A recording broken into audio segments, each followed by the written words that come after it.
In the dark forests of the Empire, on the most ill-omened night of the year, two lives collide. One, a disgraced poet and scholar named Felix Jaeger, running from his past. The other, Gotrek Gurnisson, a dwarf slayer seeking an honorable death to atone for an unknown, terrible shame. Bound by a drunken oath, this unlikely pair begins a journey that will carve their names into legend. They will face chaos cultists in haunted woods, battle goblins in the treacherous mountains, and hunt terrifying monsters in the dark beneath the world. One seeks glory in death. The other just tries to survive to write the tale. Today on LoreCrusade, we join the legendary duo and open the first chapter of their saga, William King's Trollslayer. Welcome, LoreCrusade. Every great saga has a beginning, a single moment where destiny, chance, or perhaps just a bit too much ale sets extraordinary events in motion. Today, we journey back to the heart of the old world, to witness the birth of one of its most enduring and beloved legends. We will walk alongside a dwarf, cursed with an unquenchable death wish, and the human poet sworn to record his doom. This is the story of how it all began. This is William King's Trollslayer. Part 1. An oath forged in blood and beer. Our story opens not with our heroes, but with a glimpse into the journal of one Herr Felix Jaeger, a poet from Altdorf. He writes of a riotous, drunken evening where, in a fit of camaraderie, he swore a blood oath to a peculiar dwarf. This dwarf, Gotrek Gurnisson, had a simple request: accompany him on his quest, and when he finally met his glorious end, record his doom in an epic poem to be remembered for all time. To the young idealistic Felix, it seemed a splendid adventure. Little did he know, he had just shackled his fate to a force of nature. Gotrek is no ordinary dwarf. He is a slayer, a member of a grim cult of dwarfs who have committed an unforgivable sin in their past. To atone, they shave their heads save for a single crest of brightly dyed hair, cover their bodies in tattoos, and actively seek out the most dangerous monsters in the world, hoping to find a heroic death in battle. Gotrek is the epitome of this creed. Gruff, foul-mouthed, perpetually spoiling for a fight, and armed with a colossal, rune-etched battle axe that few men could even lift. Felix, by contrast, is a man of words. A former student from a wealthy family, he was disinherited after killing a man in a duel over a political matter. Now a wandering poet and swordsman with a rebellious streak, he is lost, angry, and without purpose. In Gotrek's unwavering, suicidal quest, Felix finds a direction, a strange appeal in the Slayer's self-destructive madness. He owes Gotrek his life, a debt incurred when the dwarf pulled him from under the hooves of the Emperor's cavalry during a protest march. And so, a drunken oath becomes an unbreakable bond, the poet and the Slayer, one seeking death, the other sworn to witness it. Part 2. Geheimnisnacht, the Night of Mystery, the first of their chronicled adventures, titled Geheimnisnacht, throws them immediately into the deep end. After being unceremoniously thrown out of a stagecoach in the middle of the dreaded Reikwald forest, they find themselves stranded on the most supernaturally active night of the imperial calendar. The green moon, Morslieb, hangs sickly in the sky, and Gotrek, filled with battle fever, roars challenges into the darkness, practically begging for a fight. Fate, or perhaps the dark gods, obliges. They stumble upon a remote inn, the Standing Stones, where the terrified innkeeper and his wife mourn their missing son, Gunther. The local patrons speak of a legendary black coach, driven by demons, that haunts these woods on Geheimnisnacht, stealing people away for sacrifice at a place called the Darkstone Ring. For Felix, this is the stuff of nightmares. For Gotrek, it's an invitation. What better task for a troll slayer than to face these demons on their sacred night? It would be a mighty death, Bound by his oath, Felix reluctantly agrees to accompany him. Their journey to the Darkstone Ring is an atmospheric descent into horror. The woods are alive with an unnatural presence. They are accosted by a mutated, once human creature, a tainted one, which Gotrek dispatches with brutal efficiency. They finally arrive at the stone circle to witness a depraved ritual in progress. Cloaked figures dance naked around an altar, whipping themselves into a frenzy while chanting the name of Slaanesh, the dark prince of pleasure and pain. The air is thick with incense and the sound of discordant pipes. They are surrounded by a grotesque menagerie of beastmen and mutants, their bodies twisted into forms of nightmare. The cult leader, a masked figure, prepares to sacrifice a swaddled infant upon the altar. As a monstrous form begins to coalesce from the mist above, Felix can bear it no longer and screams, "No!" The duo charges into the fray. The battle is a chaotic, bloody whirlwind. Felix fights for his life against clawed women and slime-covered men, while Gotrek becomes a force of destruction, his massive axe carving a path of red ruin through the cultists. Felix, seeing the cult leader about to complete the ritual, makes a desperate dagger throw, striking the priest in the throat and ending the dark magic. In the aftermath, the surviving cultists flee. Gotrek, furious at being robbed of a mighty death, turns his anger on Felix, but his rage quickly subsides. They discover the infant on the altar is alive. Felix inspects the bodies of the dead cultists and makes a grim discovery. The corpses of the missing son, Gunther, and his betrothed, Ingrid, are among them, their bodies bearing amulets of Sigmar, suggesting they were not willing participants, but victims. They have saved the child, but they were too late to save the others. Their adventure ends with them leaving the infant and a pouch of gold on the steps of a temple, forever marked by the horrors they witnessed. Part 3. Wolf Riders and a Curse. Fulfilled, their journey continues south, towards the lawless border princes, in search of a lost dwarf treasure hoard in Karak 8 Peaks.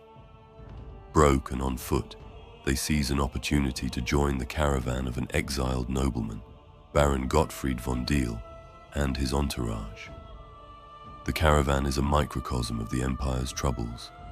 Soldiers weary from goblin attacks, a cynical sorceress named Frau Winter, her young apprentice Kirsten, and the Baron's eccentric playwright nephew, Manfred von Diehl. Felix quickly develops a romantic interest in Kirsten, a young woman indentured to the sorceress who has lost her family in an avalanche during their journey. As they travel, Felix learns of the von Diehl Curse. The Baron's grandfather, a zealous witch burner, was cursed by a dying witch to have his line destroyed by the darkness and its children. Since then, the family has been plagued by misfortune, betrayal, and mysterious deaths.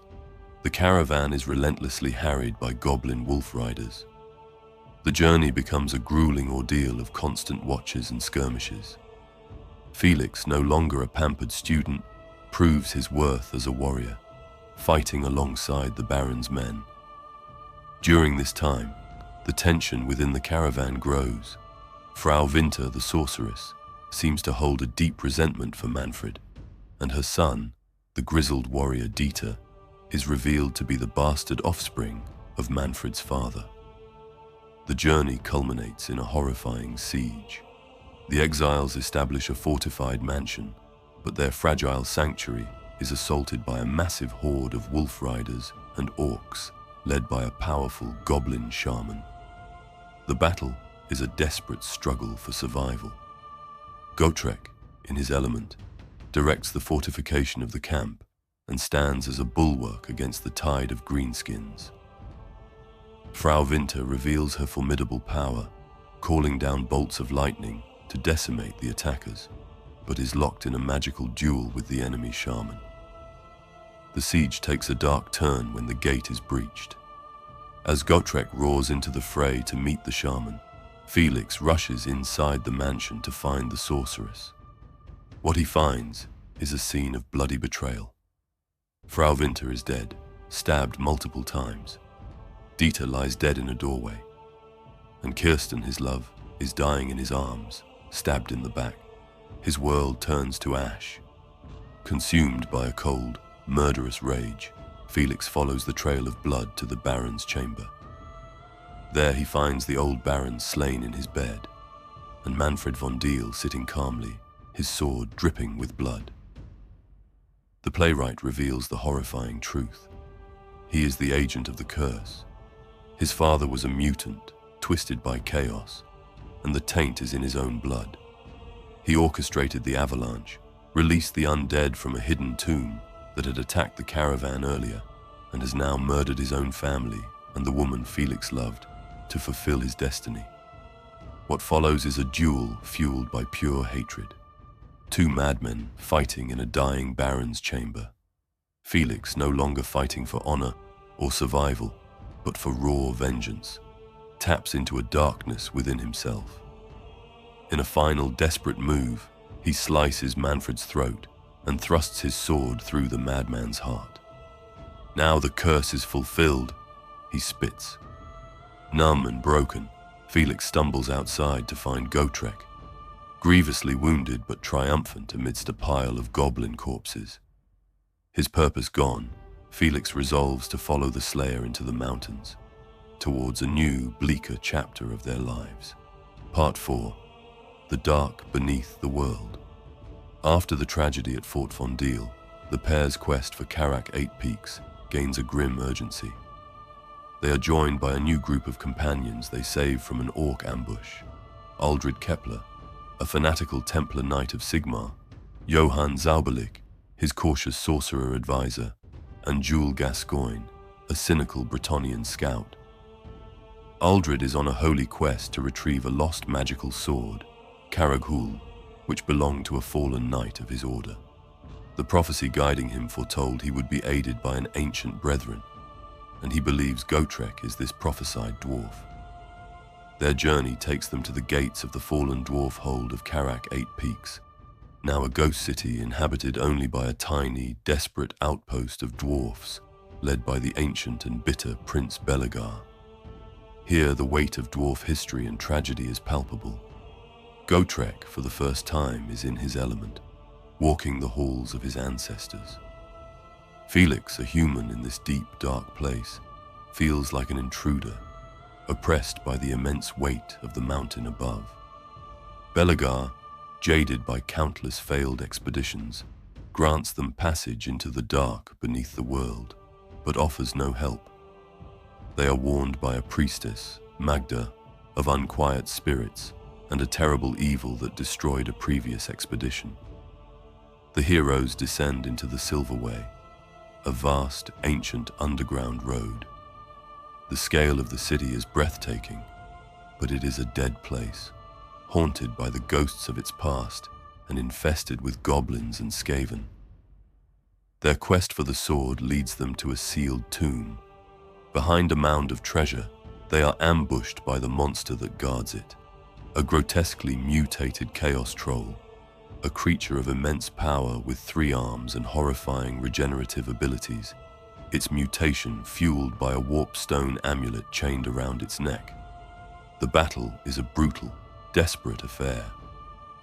The Bretonnian scout Jules is killed instantly. Aldred the Templar is decapitated as he triumphantly reaches for the sword Karagul. The sorcerer, Zauberlich, manages to burn the creature with a fireball, but is caught in its pincer claw and torn in half. Felix and Gotrek are left to face the monster alone. The creature's wounds heal almost as fast as Gotrek can inflict them. In a moment of desperate inspiration, Felix douses the monster with lantern oil and ignites it, finally negating its healing.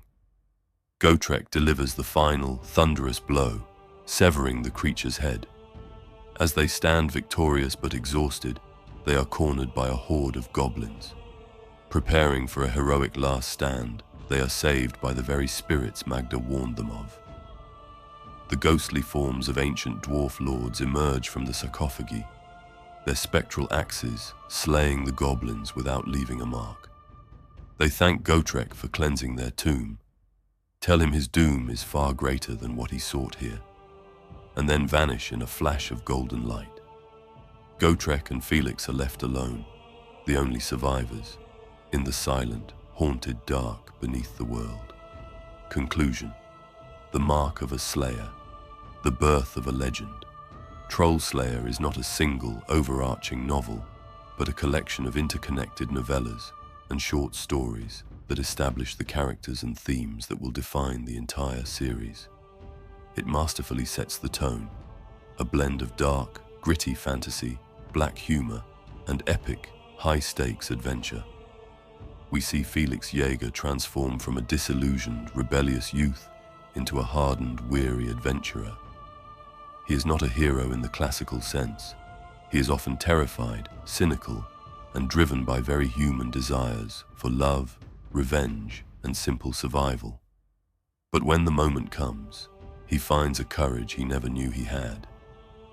His oath to Gotrek, initially a drunken mistake, becomes the defining purpose of his life, pulling him into a world of horrors he could never have imagined, but also forging him into a man of true substance. And then there is Gotrek. He is more than just a walking death wish. He is the embodiment of dwarf honor, stubbornness, and tragedy. His quest for doom is not just suicidal nihilism. It is a profound search for redemption. He is a walking contradiction, a berserker who can be surprisingly thoughtful, a creature of immense violence who is bound by ancient oaths and a fierce, if rarely shown, loyalty to his human companion. His axe is not just a weapon, it is an extension of his will, a tool to carve out his final, glorious epitaph. The book brilliantly introduces the grim reality of the Warhammer world. It is a place where chaos is not a distant, abstract evil, but a tangible corruption that can fester in the heart of a decadent nobleman or a lonely sorcerer. It's a world where heroes die, where victories are costly, and where the only certainty is the next battle. From the haunted forests of the Reikwald to the dark depths of Karak Eight Peaks, Trollslayer is the perfect beginning to an epic saga. It is the story of two lost souls who find a strange and violent purpose in each other's company. A dwarf who seeks to die, and a man who learns what it truly means to live. And as they walk away from the mountain's shadow, their greatest adventures are still ahead.